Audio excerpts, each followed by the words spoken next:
Well, folks, if you were ever curious or wondering why I would make so many videos about Walmart CEO Doug McMILLON, and Walmart's plans to close stores and potentially raise prices as they move to shift to a much more online e-commerce, Walmart land metaverse shopping model, business model, instead of the traditional brick and mortar.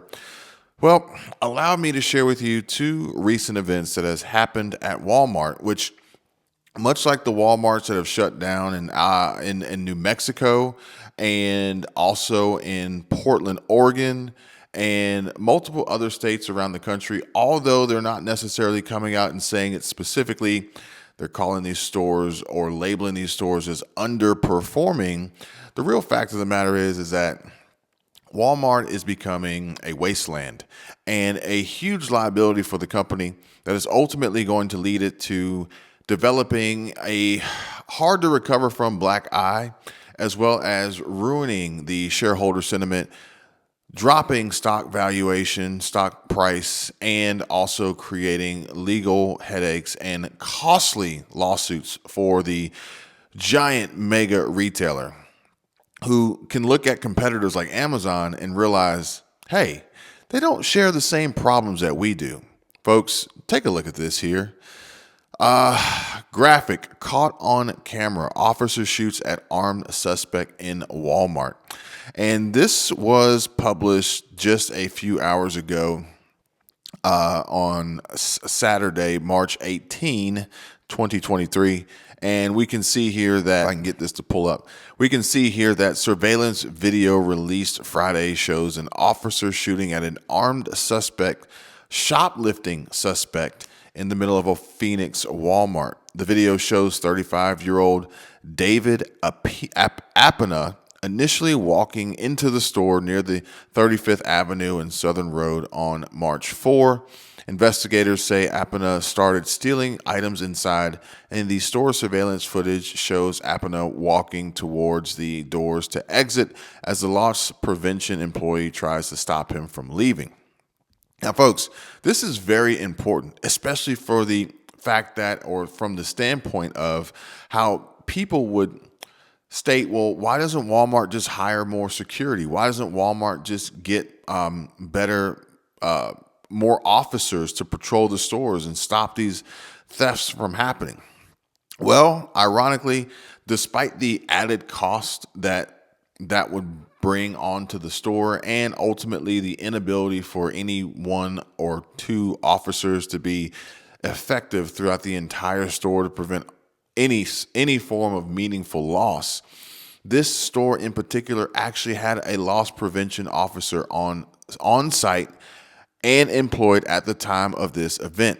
Now, you can see here that man pulls out gun at Phoenix Walmart, and I am not going to be showing this video on mine. However, you're more than welcome to find this video for yourself. You can see here that this one was shared from actionnews5.com. But I will not be showing this video here. But it says that Apina attempts to dodge the employee who was reaching to grab the suspected stolen items, according to officials, when the two men were near a customer when Apina pulled out a gun from his waistband and pointed it at the employee. So it says here that a Phoenix officer near the front doors shot Apina but missed. And Apina then ran into the middle of the store as customers sprinted out. Investigators say that Apina was then seen leaving the store with the gun and running into a nearby neighborhood. And Apina was later found and taken into custody. He was not hit by the gunfire. The officer involved in the shooting is with the South Mountain Precinct and has been with the department for 6 years. Now, it's actually kind of funny. You can see this photo here. This has nothing to do with the video, but you can see this photo here of a woman, which is clearly created by OpenAI or some form of artificial intelligence to create this virtual avatar. And these are likely the new faces that you'll see in any shopping experience online and or in the meta.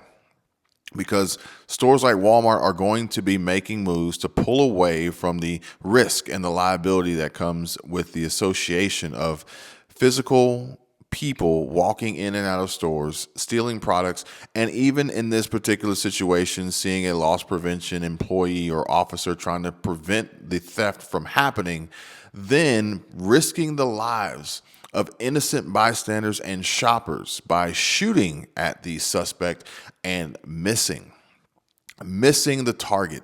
Folks, let me ask you, do you want to see more officers and more security and more loss prevention in these stores to try to hammer down and prevent these events from happening?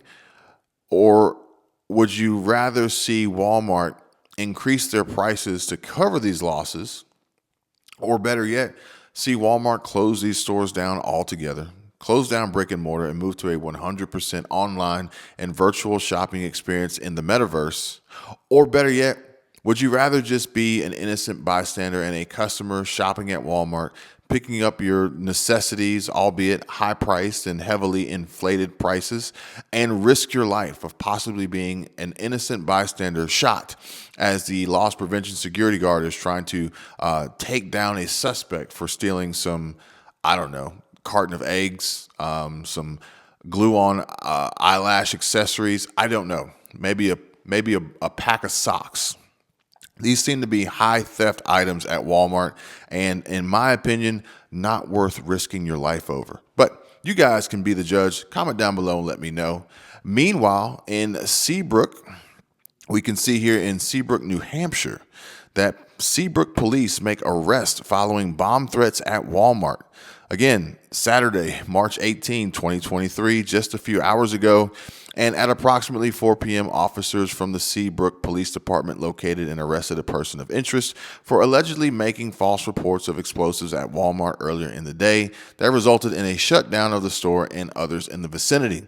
The suspect was located on the property of the Best Western located at 20 Spur Road and was taken into custody without incident.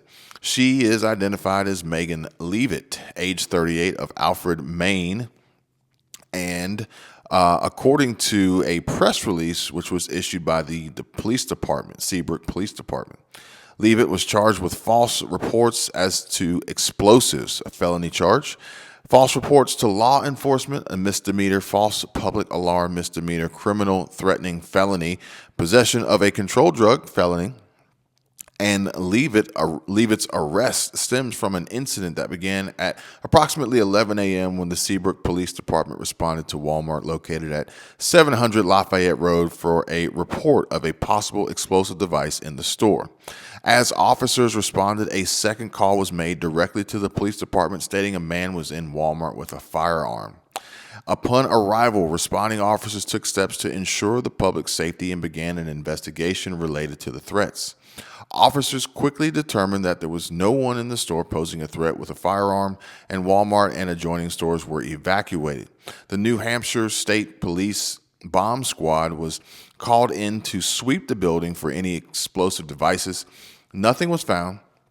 Police determined there was no threat to the public, and the stores were reopened for business at approximately 1 p.m. At this time, the Seabrook police have determined both threats were hoaxes.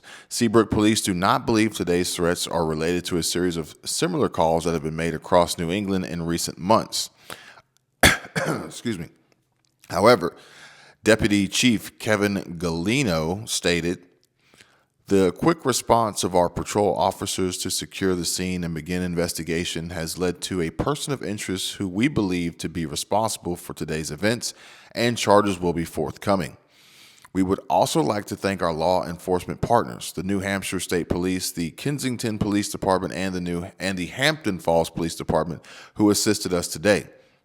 With their help and the terrific work by our own officers, we were able to safely investigate the threats and reopen area businesses." Leavitt is held at the Rockingham County House of Corrections in Brentwood, pending arraignment in the Rockingham County Superior Court on Monday, March 20 at 11 a.m. as the investigation continues and more charges may be forthcoming.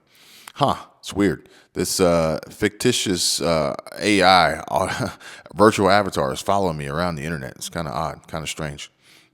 But folks, here we go. Think about it.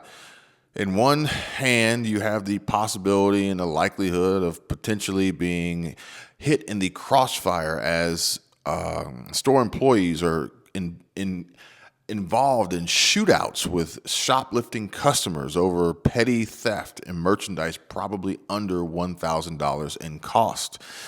While on the flip side, you have the potential of walking into a potential bomb hazard with bomb threats being made. And until these threats are proven to be otherwise or possible hoaxes, you have to realize that this is a realistic possibility and something we should be worried about.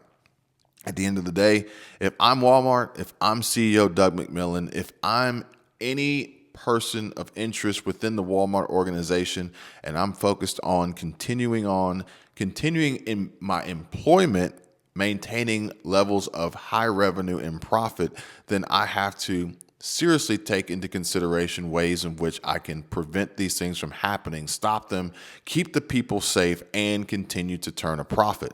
And folks, plain and simple, that just means closing down stores, raising prices, moving online, killing jobs, laying people off, increasing the amount of layoffs and terminations, enforcing hiring freezes, seeing some of these stores just become defunct and abandoned, ruining the anchor of these shopping centers and causing complete devastation for many communities. But at the end of the day, what are you going to do? What do you guys think? Comment down below. Let me know what you think. What's the best move for Walmart? What's safest for the business, for the customers, for the innocent bystanders, for you and I? I'd love to know what you guys think. Until next time, you guys take care. Be safe. I'll see you real soon.